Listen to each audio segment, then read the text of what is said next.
A police officer is arrested, a woman who believes she's just another civilian, unaware that she's made a mistake that will end her career.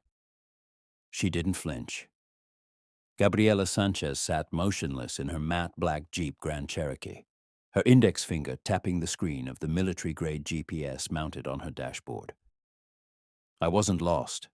I was recalibrating.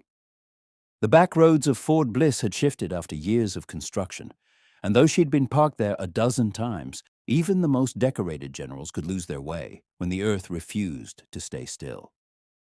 Blue and red lights exploded in his rearview mirror. The hum of traffic on Texas Interstate 10 faded into the background as her eyes lifted to the flickering reflection behind her.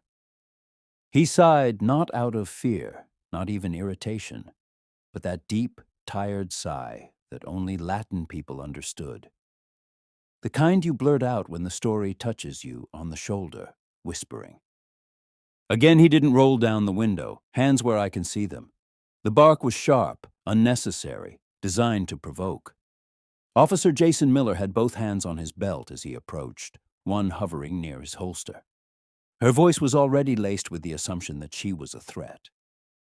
Gabriela's hands were already resting on the steering wheel at 10 and 2, her perfectly filed nails gently tapping in rhythm. An old trick to lower your heart rate. He stared straight ahead, shoulders square, his face composed with the kind of grace taught in war rooms, not beauty parlors. "Ma'am, I need to see your license and registration," he said sharply. "I'm going to catch up with them now," she said calmly. He didn't respond, just watched her as if she might tip over at any moment. She moved deliberately, slowly, taking the documents out of the glove compartment.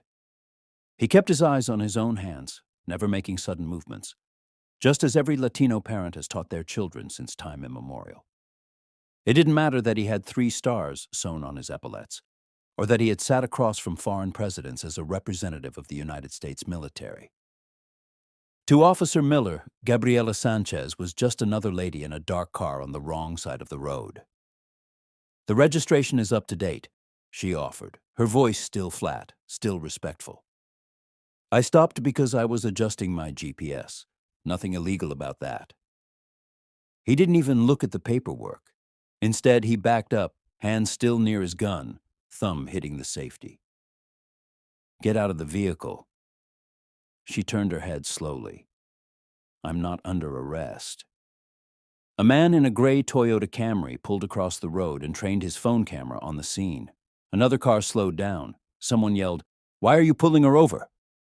He did nothing. But the officer ignored them. Gabriela glanced down at the phone screen glowing across the road. She wasn't surprised. These days, the truth didn't matter until it went viral. She unbuckled her seatbelt, opened the door, and got out. All movements fluid, controlled. It was the kind of control instilled in people who have learned the weight of the uniform and the consequences. "Do you have a weapon?" Miller asked. She turned slightly to show both sides of her body. "No, officer, I'm active duty. My weapons are secured at the base." "Oh, so you're military now," he sneered. "I didn't say military, I said active duty." "Yeah, right. What are you, a mechanic?" He smirked. Gabriela didn't answer. The moment stretched out behind them. The traffic moved slowly like a massive audience, unsure whether they were witnessing a tragedy or a lesson. Its heartbeat steady, trained. It hadn't survived Iraq, Afghanistan, Syria, and Pentagon politics to be shaken by a man who hadn't finished reading his ID card. He walked around his car, inspecting it as if he was trying to find something, anything, to justify his aggression. He tapped the rear window with his flashlight, then walked back to it. "Is there anything in the vehicle I should know about?" "Unofficial." "It has tinted windows. That's illegal." "It is legal for military vehicles registered on base. I can show you the documentation." "I didn't ask for a lecture, ma'am." That word again. "No, General, not Sanchez, not even Gabriela. Just a lady full of suspicion and contempt." A moment passed. She changed her weight. "Officer, I'd like to call someone now. I think we're way past the point of this being a routine stop." Oh, you'll call someone. Sure, he muttered. You're not going anywhere. Hands behind the back. And just like that, he was handcuffing her. Cold metal on her wrists. The asphalt was still warm beneath his boots, one knee pressed into the small of her back as he pushed her toward the hood of his own Jeep. The camera across the street zoomed in. 2 more cars stopped. Someone called out his name, not his rank, but his name. Gabriela's mind didn't go blank. It never did. Even restrained, even humiliated, even immobilized by a man who couldn't read the stars on her neck, her mind remained sharp. He looked up. The sky above was clear, the sun shining. Miller didn't know it, couldn't have known it. But when she made that call, when she said the name and gave the code, this entire interstate would become a chessboard, and every piece would move in its order. However, she did not speak yet. Let him have his moment. He let him wallow in this illusion of power. There was a silence that followed, of the kind that feels thick, heavy, as if waiting to be broken by a storm. Only the storm wasn't coming from the sky. It was coming from Washington, D.C., and it had just been woken up.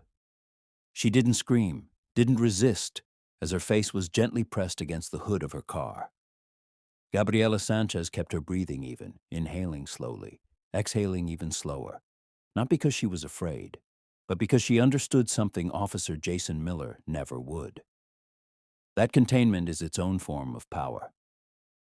He rummaged around at her waist, searching her pockets, patting her down like she was a suspicious streetwalker.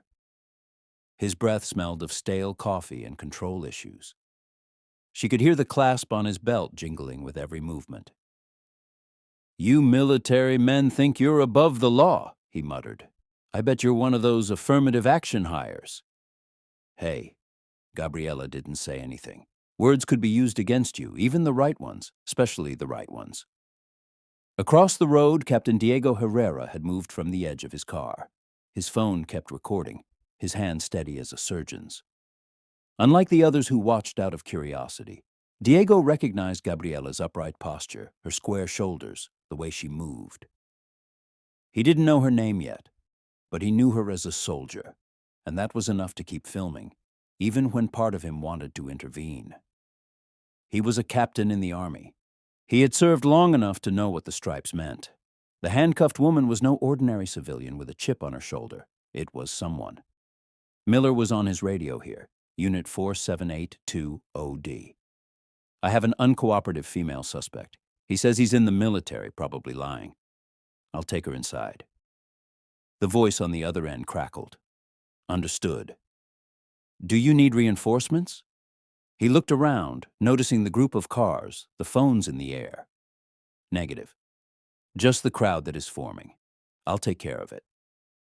Gabriela shifted slightly, not enough to alarm him, but enough to take the pressure off his wrists. "Is making an official mistake."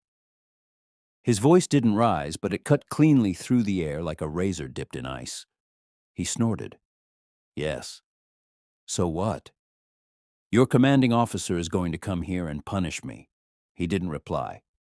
Instead, he turned his head just enough for his voice to carry over the crowd. "Can someone call Fort Biz Base Operations? Tell them General Gabriela Sánchez is being detained on Interstate 10 southbound, marker 212. The name hit like a hammer." Diego dropped his phone for half a second, picked it up, mouth slightly open. General Gabriela Sánchez. That name wasn't just someone, it was a legend.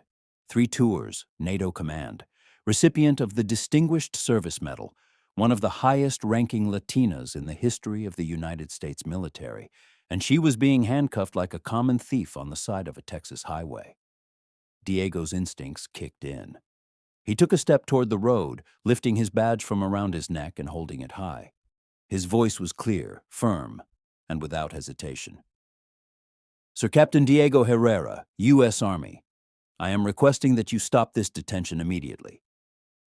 Miller froze, turned his head slowly, squinting, as if he didn't believe what he was hearing. "Who the hell are you?" "I just told you, Captain Herrera. And that woman is General Gabriela Sánchez. She outranks every soul in this state, including its sheriff." Miller looked at Gabriela, then back at Diego. "It doesn't matter," he muttered. "No one is above the law."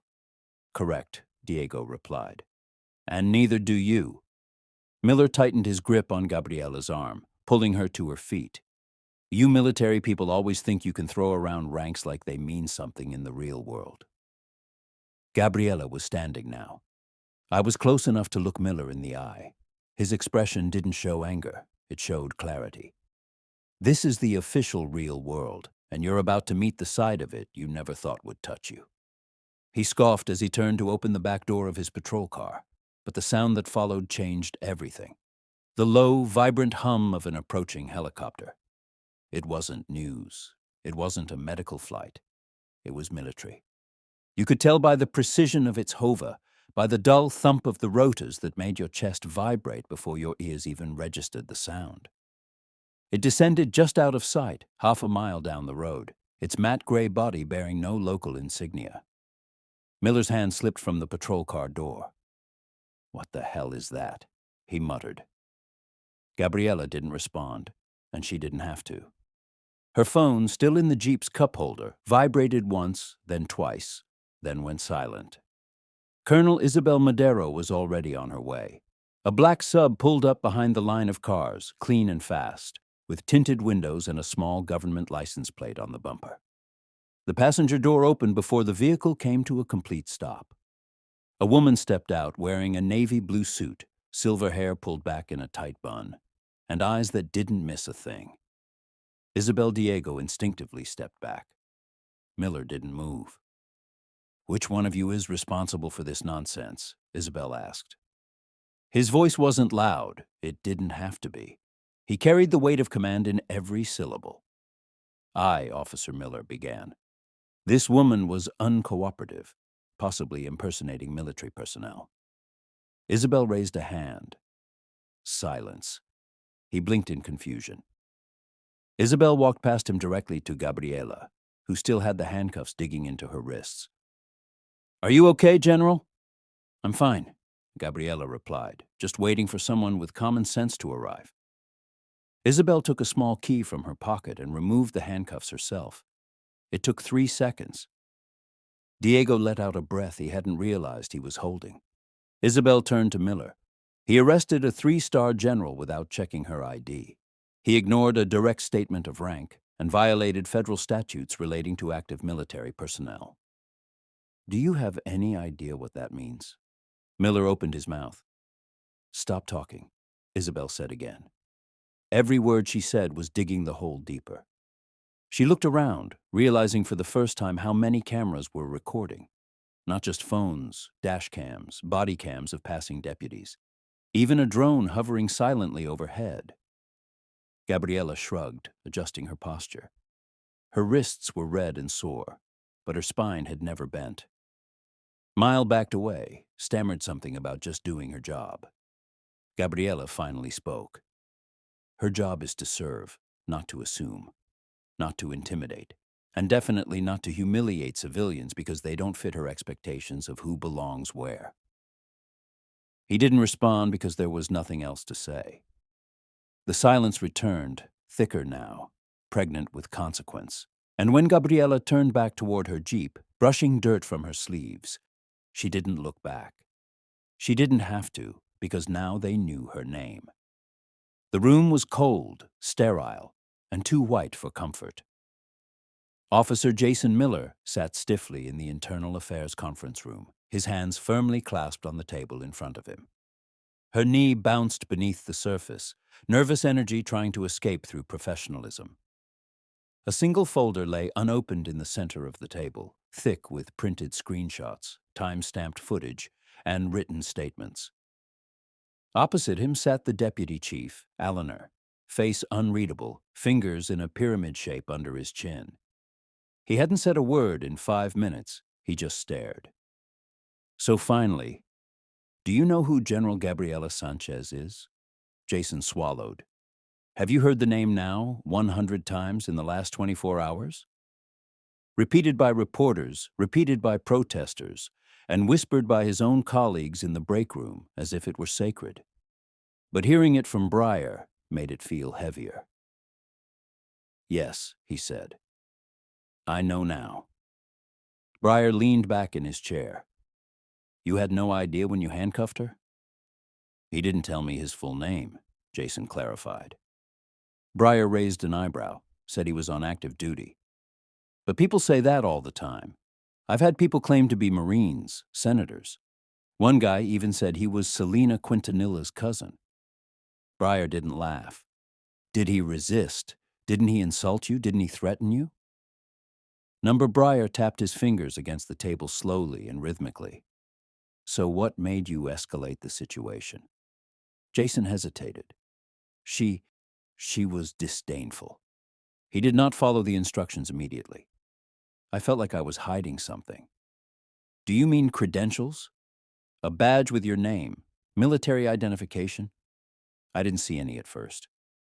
"He was adjusting his GPS when I stopped." "And what caused the stop?" "First of all, it was parked on the side of the road." Breyer said nothing, just stared again. Jason looked at his hands. The silence was worse than any scream.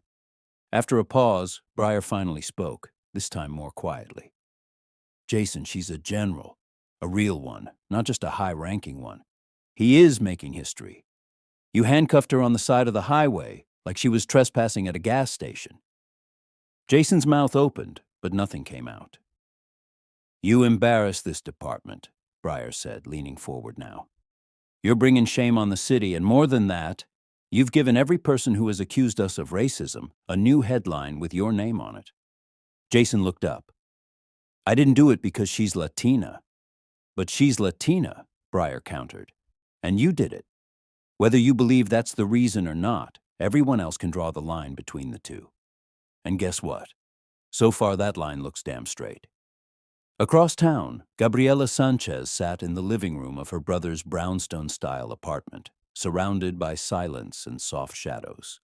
Her boots were off, her hair was up, but her mind was still in full uniform. Eduardo sat across from her, legs crossed, a legal blog resting on his thigh. He now wore glasses, although he still pretended he didn't need them. He had traded his college activism sweatshirt for a navy suit, but his heart remained the same. "Are you sure you want to go public?" he asked. Gabriela did not respond immediately. He was staring at his phone screen, watching the clip again. Miller's voice, his own restraint, the moment Diego stepped forward, and the silence when his name was finally spoken. "It's already public," he said. "I didn't put it there, but it's out there, and now I have to choose how to respond." Eduardo nodded slowly. "The press wants a statement." "I don't want to make this about me, but it is about you," he said firmly. "That man didn't stop a stranger, he stopped you. A woman who commands entire divisions. A woman who has bled and fought and survived things most Americans only know about through history books and CNN. You are a symbol, Gabby. I'm not interested in being a symbol." "Well, too late." Said. "The question is, what kind of symbol are you going to be?" She left her phone. "What would you do if you were me?" he asked softly. He leaned back. "If I were you, I'd call a press conference, name names, demand termination, policy reform, and make sure every cop in that city watches your video during sensitivity training until the end of time." She smiled sideways. "And what would I do if I were you?" He looked at her carefully. "If it were me, I'd remind you that this isn't about revenge. It's about accountability." She nodded. Outside the apartment, a group of teenagers stood on the corner holding signs. One of them said, "She protected the country, but who protects her?" The doorbell rang. Gabriela stood up slowly, each movement deliberate, Eduardo following her. He opened the door. Captain Diego Herrera stood in the hallway, hat in hand. "I wasn't sure if I should come," he said. She stepped aside. "You're welcome here." He walked in, looking around the living room, taking in the medals on the shelf, the photographs of Gabriela with white, black, and brown soldiers, all smiling like family. "I just came to say thank you," he said. "Why?" How did you handle it? I don't think I could have maintained that calm. She gave a small smile. I've had years of practice. Diego looked at her. I meant it when I said it. You changed something yesterday. That video is going to outlive all of us. And for once, the hero doesn't die in the third act. She laughed softly. The kind of laugh you let out when you're still hurt but also healing. Do you regret not fighting back? He asked. She shook her head. No, because if I had, you wouldn't be here now. And neither would that camera. That man would have written the ending himself. But now the world is writing it for him. At that moment, Gabriela's phone lit up again. A text message from Colonel Isabel Madero. The president is requesting a private meeting on national conscience. Are you ready? She looked at him for a long second, then locked the screen. I'm ready, Diego said. She nodded. You're not just a general anymore, ma'am. Gabriela turned to him, calm but firm eyes. No, I'm a mirror now, and he's not the only one who'll have to look. Media trucks formed a silent wall outside the Pentagon's south entrance, cables snaking across the pavement like vines. Cameras pointed toward the podium with unwavering focus.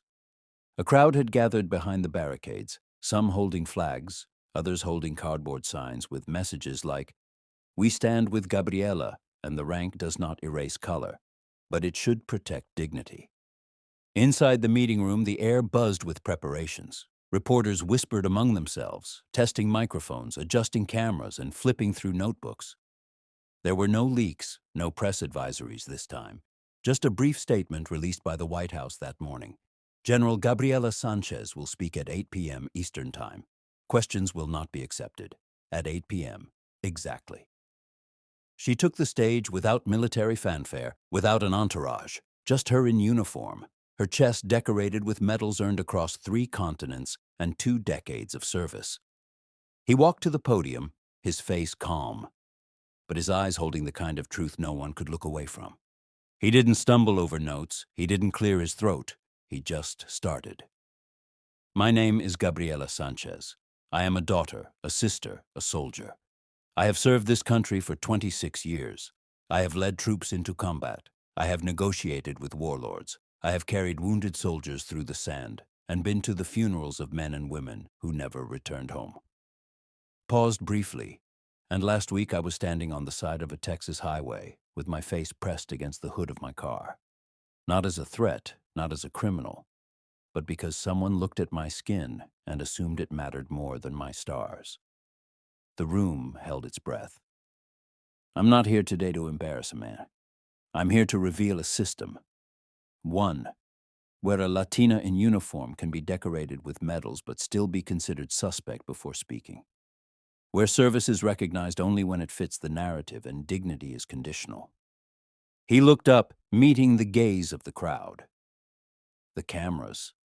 The country. I will not ask for justice because justice is not something that should be begged for. I will wait for it not only for myself, but for the countless others who are not in uniform and don't have a camera nearby. I was lucky, but luck should never be the only shield between someone and injustice. No one applauded, not because it wasn't powerful, but because the weight of it sat too deep in their chests. She gave a final nod and stepped back. Outside, the silence was broken by the rise of chants, not loud, not angry, just firm. General Sanchez, General Sanchez. Gabriela walked back down the corridor, her heels echoing on the marble as she re-entered the secure wing. Isabel Madero was waiting. That's what Isabel said. It was the sound of a country turning its head. Gabriela raised an eyebrow. Turning is easy, looking is harder. Then we will make them look, Isabel replied. That afternoon, Officer Jason Miller was handed a sealed envelope by the Internal Affairs Board.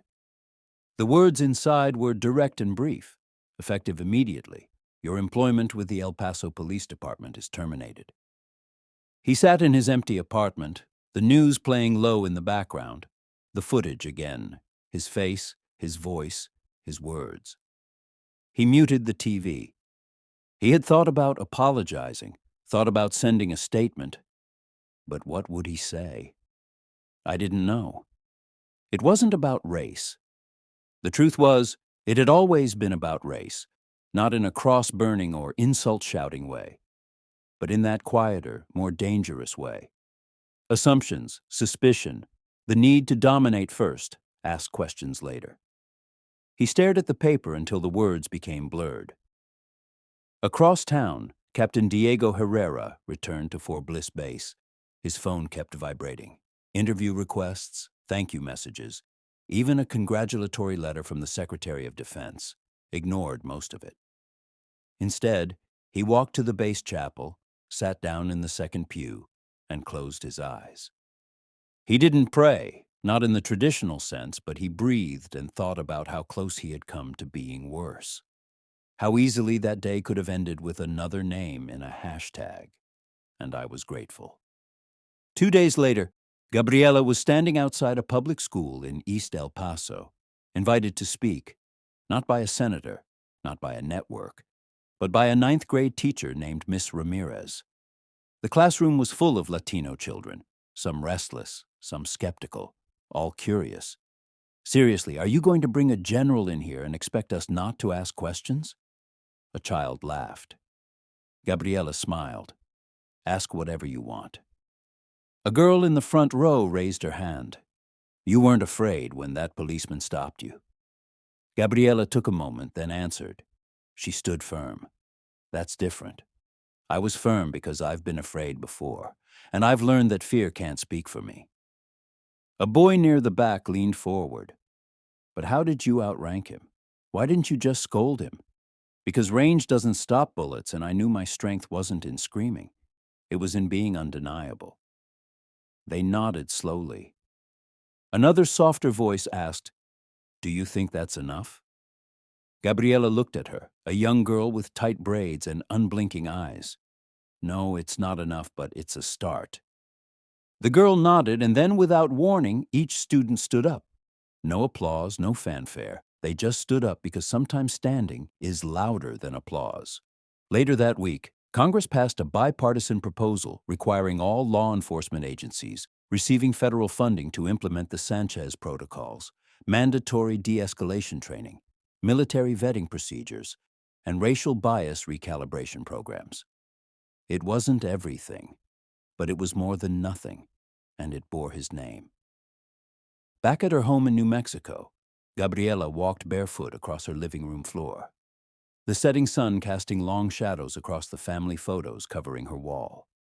She stopped in front of one, a younger version of herself, in camouflage uniform, holding a folded flag at her father's funeral. He had also been a veteran.